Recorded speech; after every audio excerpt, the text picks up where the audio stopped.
Au mois d'avril 1985, les Arméniens ont bien profité des manifestations et des grèves organisées dans de différentes républiques de l'URSS qui voulaient se séparer et qui renonçaient à la politique de perestroïka de Mikhaïl Gorbatchev, secrétaire général du comité central du Parti communiste de l'URSS.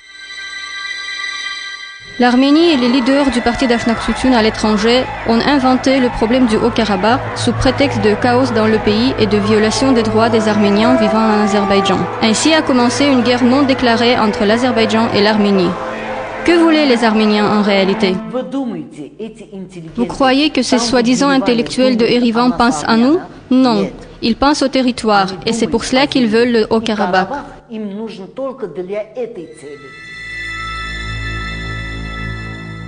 Cette opinion est tirée de la section consacrée aux événements de Sumgait dans le livre KGB et le pouvoir de Philippe Bobkov, premier vice-président de KGB de l'URSS.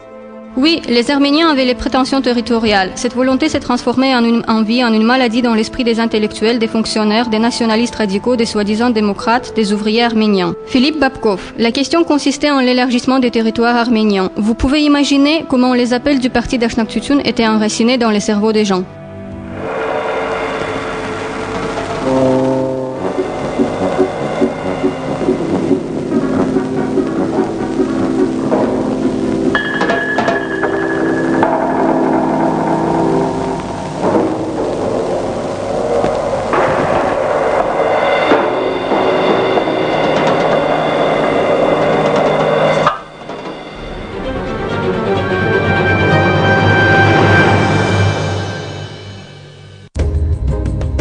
Oui, les Arméniens avaient besoin de territoires encore plus grands pour réaliser leur rêve de grande Arménie. Pour réaliser ce rêve, ils ont commencé à utiliser des moyens sales.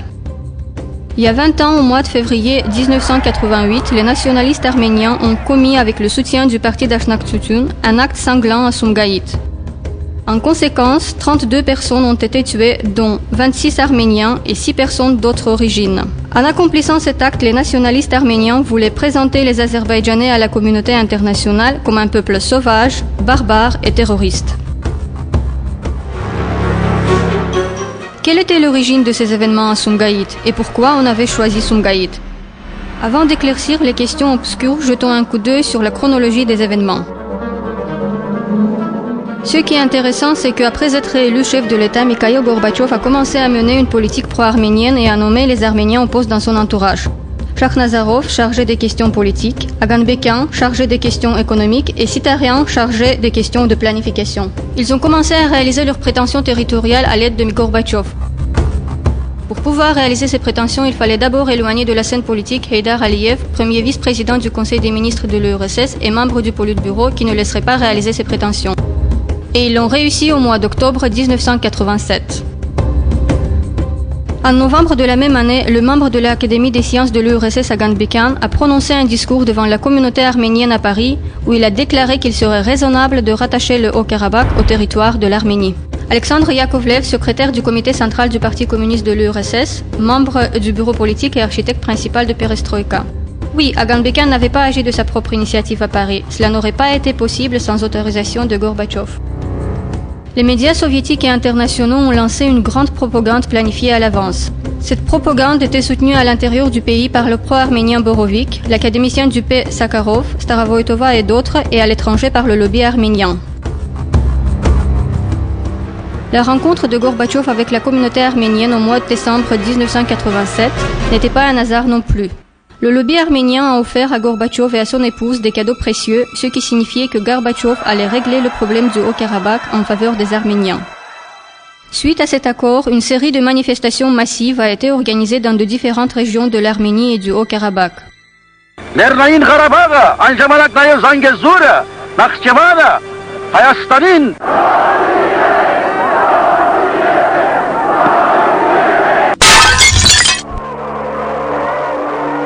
Le 13 février 1988, 5000 personnes se sont rassemblées devant le comité régional du Parti communiste à Stepanakert et la séparation immédiate du Haut-Karabakh de l'Azerbaïdjan a été proclamée.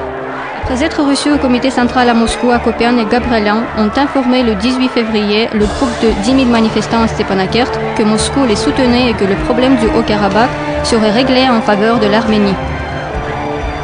En réponse, des manifestations de protestation ont eu lieu à Bakou et dans d'autres régions de l'Azerbaïdjan. Une association intitulée Krunk a été créée sous la direction du nationaliste radical Manoucharov au Haut-Karabakh. Suite à l'appel de cette association, les sessions des soviets des députés du peuple ont eu lieu dans toutes les régions du Haut-Karabakh, y compris à Stepanakert.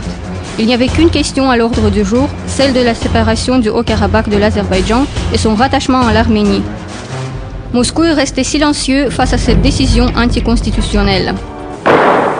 Oui, les Arméniens avaient besoin des territoires. Les Azerbaïdjanais de l'Arménie ont été massivement déportés de leur région natale.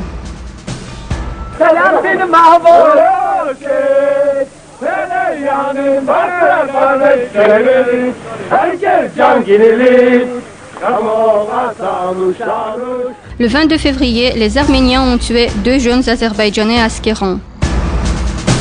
Comme preuve, nous souhaiterions citer les phrases suivantes tirées du livre KGB et le pouvoir de Philippe Bobkov.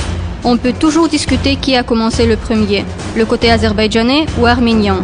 Ce qui reste incontestable, c'est que les premières victimes étaient les Azerbaïdjanais. Ceci a aggravé le conflit entre deux peuples.